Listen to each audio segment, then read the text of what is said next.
Hello बच्चों, आइए इस प्रश्न को पढ़ते हैं। यदि प्रिज्म कोण 6 डिग्री तथा अपवर्तनांक 1.5 है तो विचलन होगा। पहला ऑप्शन है 30 डिग्री, दूसरा ऑप्शन है 9 डिग्री, तीसरा ऑप्शन है 15 डिग्री, चौथा ऑप्शन है 3 डिग्री। आइए इस प्रश्न की मुख्य अवधारणा की चर्चा करें। मुख्य अवधारणा।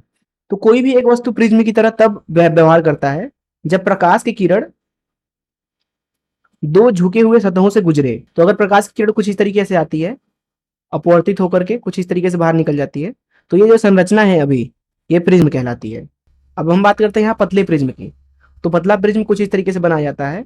ये हो गया पतले प्रिज्म का प्रिज्म कोण, जिसको हम ए से प्रदर्शित कर देते हैं। मान लीजिए इधर से प्रकाश की किरण आ रही है कुछ इस तरीके से, यहाँ कोई स्रोत है जिसको एस नाम दे देते हैं। तो दरअसल थिन प्रिज्म से मान लीजिए इस तरीके से अपवर्तित किरण निकली है। तो यहाँ पे अगर आप ध्यान से देखें तो आपतित किरण कुछ इस तरीके से घुसी थी और अपवर्तित किरण अभी इस तरीके से है, जिसका मतलब है कि आपतित किरण और अपवर्तित किरण के बीच में ये कोण अंतर आ गया। दरअसल यही होता है विचलन कोण के बराबर में।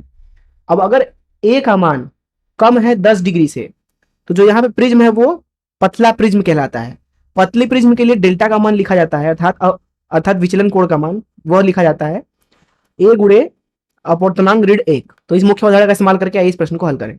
यहाँ पर इस प्रश्न में हमें प्रिज्म कोण 6 डिग्री दिया हुआ है, जिसका मतलब है कि दिया गया प्रिज्म पतला प्रिज्म है। तो इसलिए उसका विचलन कोण लिख सकते हैं डेल्टा बराबर ए गुणे म्यू ऋण 1। अब यहाँ पे प्रिज्म कोण का मान दिया हुआ है 6 डिग्री गुणे म्यू ऋण 1। म्यू का मान है 1.5, ऋण 1 कर देंगे तो ये बराबर आ गया 6 गुणे 0.5, जो कि बराबर आ जाएगा 3 डिग्री के। जिसका मतलब है कि दिए गए पतले प्रिज्म से विचलन कोण का मान 3 डिग्री है। आइए देखिए कौन सा ऑप्शन सही है। जैसा कि आप देख सकते हैं कि डी ऑप्शन सही होना चाहिए। मैं आशा करता हूं कि आपको इस प्रश्न का जरूर समझ में आया होगा। धन्यवाद।